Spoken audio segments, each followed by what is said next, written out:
We've been looking at the book of James, and James has been helping us to understand the nature of temptation. One of the things we talked about a few times ago was that often we even try to blame God for our sin, but James is very clear that God does not tempt us with evil.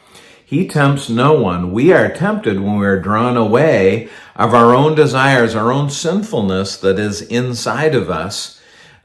We are tempted to do these things. Now, sometimes certainly Satan even encourages that and his minions, but it is really our own weakness, our own sinfulness that leads us to sin. And sin, when it conceives and matures, ultimately brings death.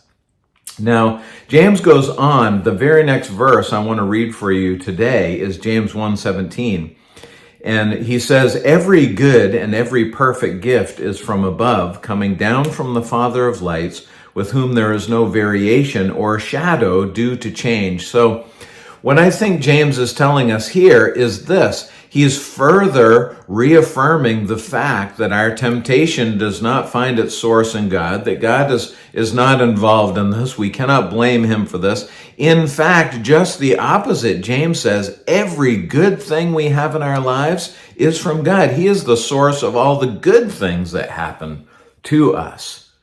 God has given us so much. Now, because of our human nature, unfortunately, we like to think about the negative. We like to think about all the things that are wrong.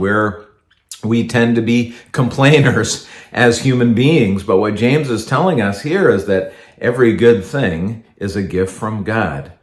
Can I encourage you today to just take a moment and think about the good things in your life? You may even already be jumping in and saying, "Yeah, but Mike, you don't know what's happening." I know, I don't know what's happening. And we all have burdens. We all have difficulty. We all have anxieties, grief, pain, loss that we struggle with. I know that well. That's been true in my life also. But what I'm saying is we need to pause, set that stuff aside for a moment, and think about what God has done for you. Think about the things that you do have. Everything in your life that is good finds its source in God. God has given that to you. And we need to be thankful for that. We need to set aside the human tendency to complain and moan and groan and wallow and be thankful for what God has done for us. Of course, my friends, if you are a child of God, you have the ultimate thing to be thankful for, and that is a hope of eternity in heaven with God at the end of this life, whenever it is, if it's today or if it's 20 years from today, that you will be with the Lord. That is the ultimate gift for which we need to be thankful. Can I just draw your attention to one more thing here in this verse? At the very end, he says, "With whom there is no variation or shadow due to change." God is faithful, and he will not change. The good things that he has given you, the good things that he has promised you, he will not back away from those things. He will not let you down. He will not let his promises to you go unfulfilled.